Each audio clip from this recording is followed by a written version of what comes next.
Hello, everybody. This is Donna Anderson, and I'm author of lovefraud.com. And today I have with me Ann Glynn. Ann is a licensed clinical social worker, and she's going to be presenting a love fraud webinar called Facilitating Professionally Run Support Groups for Partners in Exploitative Relationships. So welcome, Ann. I'm so glad to be with you today. Thanks, Donna. I'm glad to be here. Thank you. Okay, so let's ask a couple questions. Why might therapists want to offer support groups for clients who have been involved with personality disordered partners? Well, there's a very particular reason for that, because people in these relationships, a few things tend to happen. They become isolated because of the control and partially the shame of the relationship itself. And they also tend to blame themselves. Even when it becomes obvious that the relationship is abusive or deceitful or something like that, people just have a tendency to regret and blame themselves and say, why didn't I see it? What was wrong with me? And those kinds of things. Now, a support group gives something that's very important in these situations. That's clarity.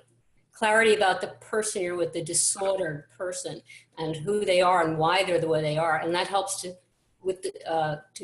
decrease some of the self-blame. And it also helps with the isolation, because you're probably with some people for the first time who understand the situation and can validate your experience. Okay, so how does participating in these groups help the clients heal? Okay, well, it's partly because it breaks the isolation. And clarity is it's more important with this kind of abuse than any other kind of abuse, because a lot of this abuse is not obvious. It's subtle, there's a lot of manipulation, usually emotional manipulation, often deceit, and it's very hard to be clear. So the clarity in these healing from these relationships is one of the most important things to get. And the group is very good at that, because you see patterns, people see patterns, and the same kind of things happen to everyone else in the group. And that's really great. And also just being in a room with other people who understand and getting their empathy and getting their understanding is very strengthening. People always leave feeling better. So groups are maybe the most healing part of all of this. It also, all that helps also with the PTSD that is always a part of these relationships in one way or another. And just being in a room with other people who understand and having that empathetic connection helps with that.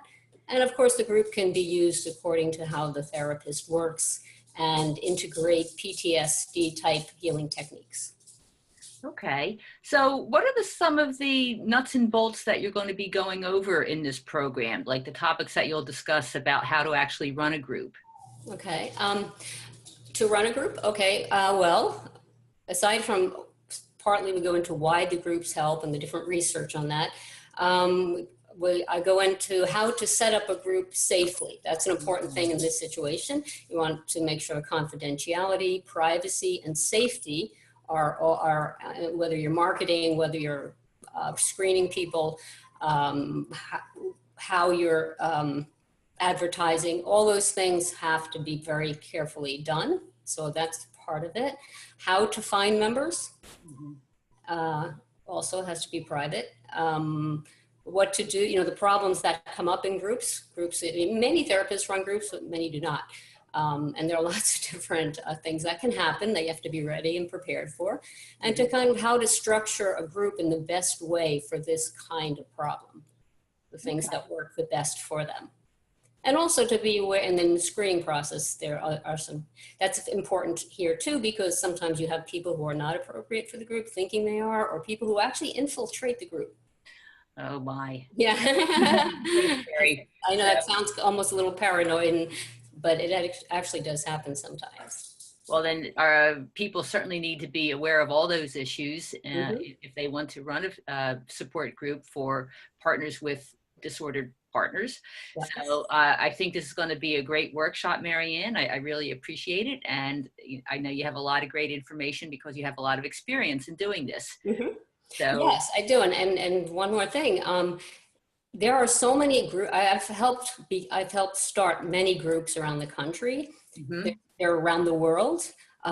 Just on one particular website, there are something like 85 on this subject nationally. There's a real need for it. So that's why I have a passion for getting them going. And I really encourage any therapist that has any concern or any inclination to do this, to do it, because people need it. Great. All right, Marianne, looking forward to this webinar, and we'll talk to you soon. Okay. Thank you, Donna. Okay. Take care.